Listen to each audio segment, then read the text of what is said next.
हे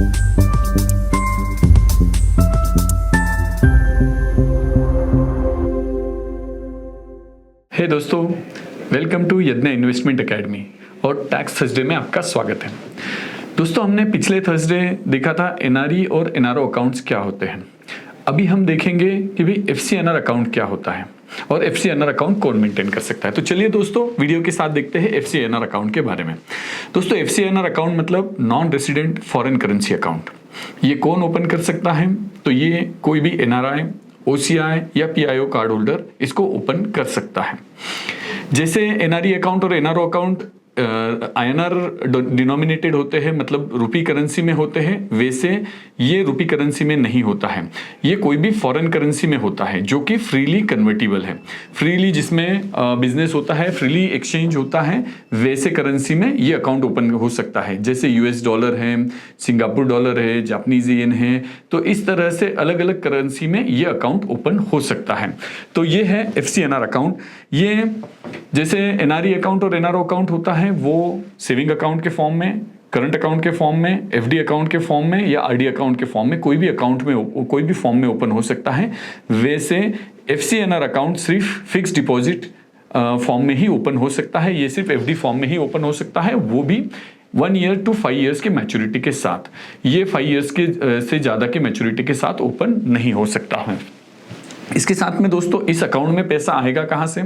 तो इस अकाउंट में जो पैसा है, इस अकाउंट में आने वाला पैसा एक तो फॉरेन इनकम होगा या फिर इंडिया में इन्वेस्टेड फ्रीली रिपैट्रिएबल कोई इन्वेस्टमेंट अगर होगी तो उसका रिडम्पशन का पैसा होगा।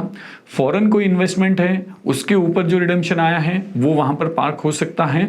तो इस तरह से जो फॉरेन इनकम है या फिर जो इंडियन इनकम है जो कि फ्रीली रिपैट्रिएबल है, जो कि मैं एनआरई में पार्क कर सकता हूं, वही सेम फंड में एफसीएनआर अकाउंट में भी पार्क कर सकता हूं। जो रिस्ट्रिक्शन एनआरई अकाउंट के लिए है कि भी कोई इनकम जो कि भी इंडिया में अर्न हुआ है, जिसके ऊपर टैक्स नहीं भरा गया है, वो डायरेक्टली एनआरई अकाउंट में जैसे पार्क नहीं होता है, वैसे ही एफसीएनआर अकाउंट में भी वो पार्क नहीं होता है। सिर्फ फ्रीली रिपैट्रिएबल फंड्स ही एफसीएनआर अकाउंट में पार्क हो सकते हैं। फिर दोस्तों, यहां से जो पैसा, यहां पर जो पैसा है वो किस चीज के लिए यूज होता है, इसको मैं कैसे यूटिलाइज कर सकता हूं? तो ये जो पैसा है ये मैं आईएनआर में, या मतलब लोकल पेमेंट्स जो भी है आईएनआर में, उन सब पेमेंट्स के लिए उसको यूज कर सकता हूं। मुझे अगर कोई फॉरेन पेमेंट्स करने हैं तो उसके लिए भी मैं उसको यूज कर सकता हूं, और इस पर फॉरेन पेमेंट करने के लिए कोई रिस्ट्रिक्शन नहीं है। जैसे एनआरओ अकाउंट है, एनआरओ अकाउंट में $1 मिलियन से ज्यादा मैं रिपैट्रिएट नहीं कर सकता हूं, वैसे यहां पर रहा हुआ फॉरेन करेंसी जो है ये मैं कितने भी अमाउंट तक इसको रिपैट्रिएट कर सकता हूं। मुझे अगर फॉरेन इन्वेस्टमेंट करनी है, फॉरेन प्रॉपर्टी बाय करनी है, फॉरेन के लिए कोई एजुकेशन या और कोई पर्पज के लिए अगर मुझे पैसा चाहिए तो मैं इस अकाउंट से विदाउट कोई परमिशन, विदाउट कोई रिस्ट्रिक्शन इसको यूज कर सकता हूं। इंडिया में भी अगर मुझे कोई स्पेंड करना है तो मैं इस अकाउंट से जो भी एनआरआईज के लिए अलाउड इन्वेस्टमेंट्स हैं या जो भी एनआरआईज के लिए एवेन्यूज अवेलेबल है, उन सारे एवेन्यूज में मैं इस अकाउंट से स्पेंड कर सकता हूं। तो दोनों जगह पर इसको मैं यूटिलाइज कर सकता हूं। इस अकाउंट में जो इंटरेस्ट आता है, क्योंकि ये डिपॉजिट अकाउंट है, फिक्स डिपॉजिट अकाउंट है, तो इस पे जो भी इंटरेस्ट आएगा वो इंडिया में टैक्स फ्री होता है, इस पर कोई टैक्स नहीं लगता है। अब दोस्तों, ये सवाल आता है कि भाई अगर मैं अभी नॉन रेसिडेंट हूं और नॉन रेसिडेंट होने के बाद अगर मैं रेसिडेंट बन जाता हूं और मेरे पास में एफसीएनआर अकाउंट है तो उसका क्या होगा? तो जब मैं नॉन रेसिडेंट से रेसिडेंट बन जाता हूं तो उस समय में जो मेरा एफसीएनआर अकाउंट है मैं उसको होल्ड कर सकता हूं, क्योंकि ये फिक्स डिपॉजिट में है। तो इसीलिए जब तक कि उसकी मैच्योरिटी नहीं आती तब तक मैं इसको होल्ड कर सकता हूं। पर उसके ऊपर जो इंटरेस्ट आएगा वो इंटरेस्ट जो है वो टैक्सेबल हो जाएगा जिस दिन से मैं रेसिडेंट बना उसके आगे से।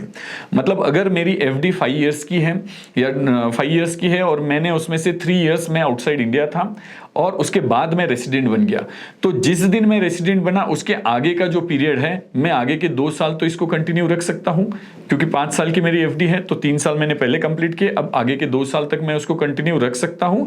उसके ऊपर जो 2 साल में इंटरेस्ट आ रहा है वो इंडिया में टैक्सेबल हो जाएगा नॉर्मल इंटरेस्ट की तरह, तो वो अब टैक्स फ्री नहीं रहेगा, पर अकाउंट का स्टेटस और अकाउंट में उसको मेंटेन कर सकता हूं। फिर दोस्तों, इसके अंदर रहा हुआ पैसा, एक तो मैं इसको रिडीम कर सकता हूं, इसको क्लोज कर सकता हूं रेसिडेंट बनने के बाद, या फिर मैं उसको होल्ड करके कंटिन्यू कर सकता हूं, या फिर मेरे पास थर्ड ऑप्शन होता है, मैं RFC account, resident foreign currency account जो होता है कि भाई जो रेसिडेंट के लिए फॉरेन करेंसी होल्ड करने के लिए अलाउड होता है, उस अकाउंट में भी मैं इसको ट्रांसफर करवा सकता हूं। आरएफसी अकाउंट में रहा हुआ पैसा भी फ्रीली रिपैट्रिएबल होता है, उसको कोई रिस्ट्रिक्शन नहीं होता है, वो जितना चाहे उतना इसको बाहर भेज सकते हैं। फिर दोस्तों, क्या ये अकाउंट जॉइंट में ओपन हो सकता है एफसीएनआर अकाउंट? तो एफसीएनआर अकाउंट जॉइंट में ओपन हो सकता है दूसरे एनआरआई के साथ में, दूसरे पीआईओ के साथ में, या ओसीआई कार्ड होल्डर के साथ में। ये तीनों के साथ में भी ये जॉइंट में ओपन हो सकता है, जॉइंट में होल्डिंग में रह सकता है। क्या ये रेसिडेंट के साथ में भी जॉइंट में ओपन हो सकता है? तो हाँ, हो सकता है अगर क्लोज रिलेटिव्स है तो। क्लोज रिलेटिव जो कंपनीज एक्ट में डिफाइन किए हैं, उन क्लोज रिलेटिव के साथ में ये एफसीएनआर अकाउंट भी ओपन हो सकता है। बस उसके लिए ऑपरेशन का जो मोड रहेगा वो फॉर्मर और सर्वाइवर रहेगा, जो कि हमने एनआरई अकाउंट के लिए भी हमने देखा था कि जो फॉर्मर है वो उसको पहले यूज करेगा। अगर उसकी डेथ हो जाती है या वो इनकेपेबल हो जाता है, तभी जो सर्वाइवर है उसको ऑपरेट कर सकेगा, नहीं तो सोनली और मेनली ये एनआरआई ही ऑपरेट करेगा। तो दोस्तों, होप आपको ये वीडियो अच्छा लगा होगा। अगर अच्छा लगा है तो लाइक और शेयर करना मत भूलिए। थैंक यू दोस्तों।